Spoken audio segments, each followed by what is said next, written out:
I think we were able to get in after the first and regroup and kind of say to ourselves that we either got to show up here, this might get ugly. In the first shift of the second, they were able to bury another one off a miscue, but we were able to show some resiliency, and it was kind of do or die time that we either picked our game up or they were going to embarrass us in game one. So I think we were able to pick our game up and a couple posts and a couple chances, but we're able to sneak a few by there and get the lead by a great play with Noel and Sean, that line's been great for our team all year and picking up in big moments, and no different tonight. Second, third period, St. Louis wasn't able to get its deep cycling game going. Was that a matter of making better decisions in the D zone to get acceleration through the neutral zone, or another factor? Yeah, part of that is breaking pucks out quickly. If they're forechecks on us, it's difficult to get pucks out. They're deep pinch, and they recover well and back pressure well, and they stole some pucks, I think, in the first, with surprising us with their back pressure.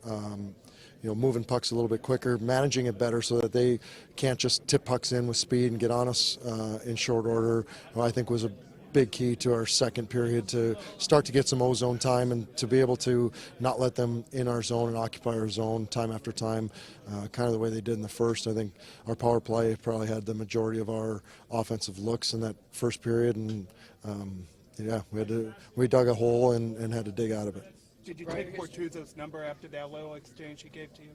No, I'm not taking anybody's number. I'm playing for the next shift and trying to win a hockey game, and I think our guys are all doing that, and we're focused on what we need to do, and numbers can be taken and revenge maybe later, but we're looking to win a hockey game, and I thought our guys were focused on what we needed to do. Did Torrey's hit, the hit that Torrey had without the helmet on?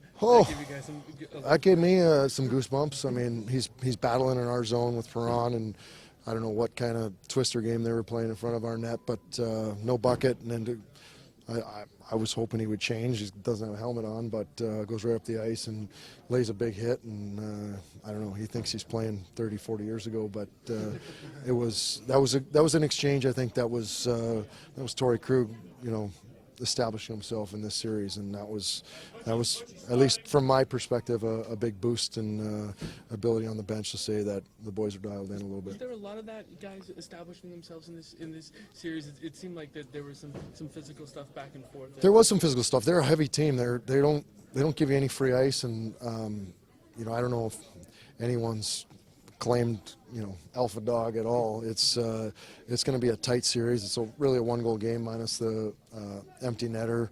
Our power plays, we win the special teams battle by one. We win the game really by one, other than the empty netter. So those things are going to be key. Our penalty kill was pretty dialed in, and maybe except for a clear or two, but we found a way to get a job done, and we got a reset for game two that we know their MO. They come out fast, they score seemingly every first period, and we need to be able to match that, stifle that, bring our own jam in that first period, and try to find a lead of our own early. You talked a little about Corrali earlier. He seems to come through in the clutch for you guys this whole season. Do you sense he's made for these big game type of moments?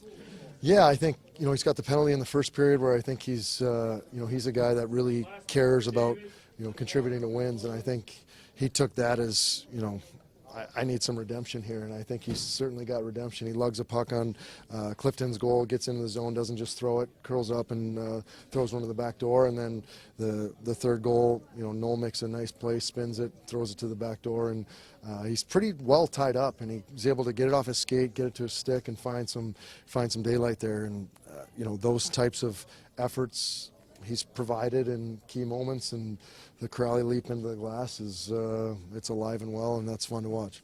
Do you feel like the Krug hit sent a message of some sort? Because they've talked a lot about how heavy and physical they are, and for Krug to kind of do it in that way, you think that's anything? I don't think there's. I mean, guys are playing through big hits or penalties or cheap shots, whatever they think. There's no.